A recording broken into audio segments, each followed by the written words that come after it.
কামালউদ্দিন। বড় মা, আপনি এত ভেঙে পড়বেন না, ভাইজান ঠিকই সুস্থ হয়ে উঠবেন। কামালউদ্দিন, জি।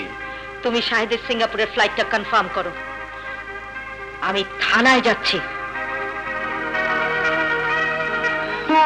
রবিন, তুই চিন্তা করিস না,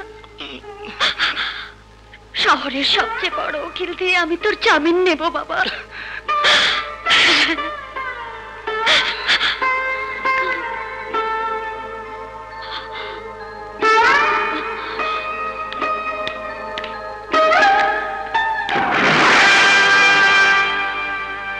তুমি এখানে?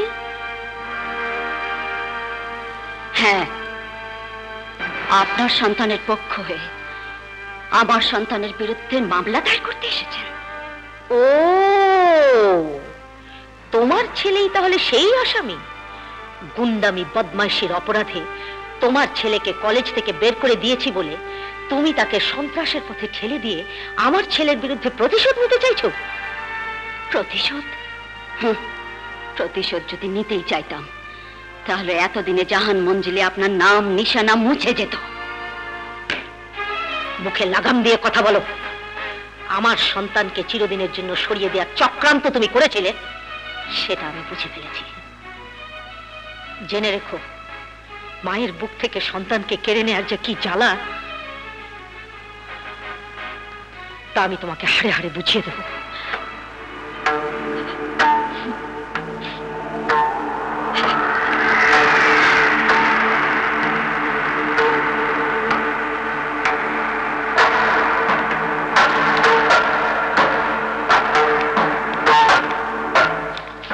ইন্সপেক্টর, আসামি কোথায়?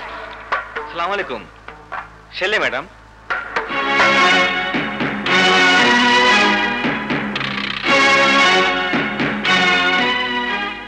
সিদ্দিকী বংশের রক্ত, এই রক্ত আমি কিছুতেই কলুষিত হতে দেব না।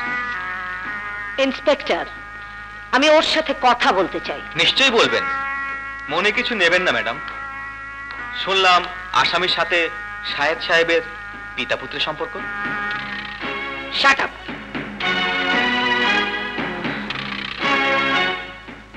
আচ্ছা ইন্সপেক্টর, আসামি যে কাজ করেছে তাতে তার শাস্তির পরিমাপটা কি হতে পারে? It's a case of attempt to murder, হত্যার উদ্দেশ্যে আঘাত। আদালত চাইলে যাবজ্জীবনও হতে পারে। That's good.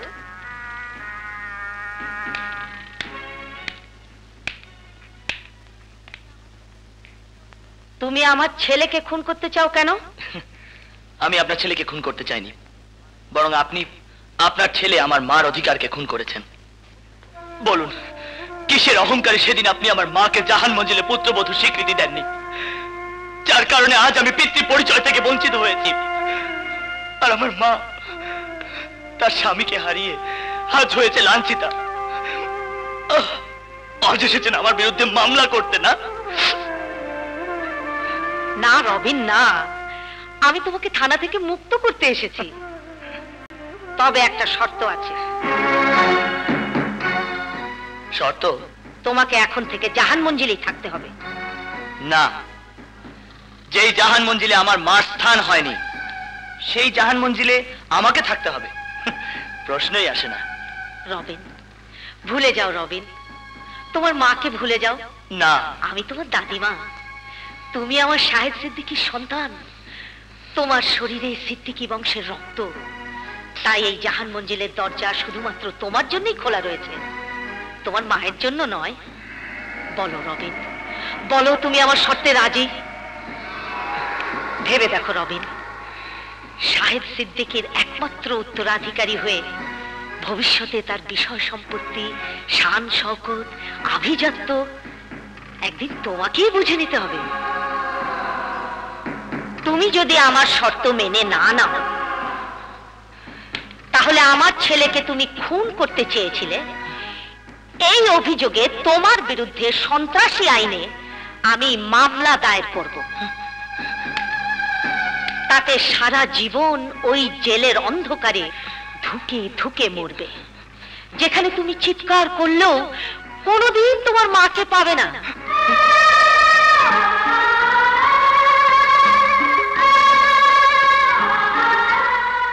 বলো, তুমি জেলের অন্ধকারে পচে মরতে চাও, নাকি জাহান মঞ্জিলের অধিকার নিয়ে সারা জীবন সুখে শান্তিতে বাঁচতে চাও?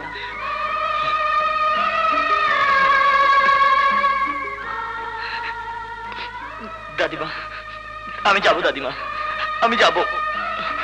শান্ত হও দাদু ভাই, শান্ত হও। আমি ইন্সপেক্টর সাহেবকে বলে যাচ্ছি, তুমি একটা বন্ড সই করে বাড়ি চলে যাও। কাল সকালে আমি তোমাকে নিতে আসবো। আসি দাদু ভাই।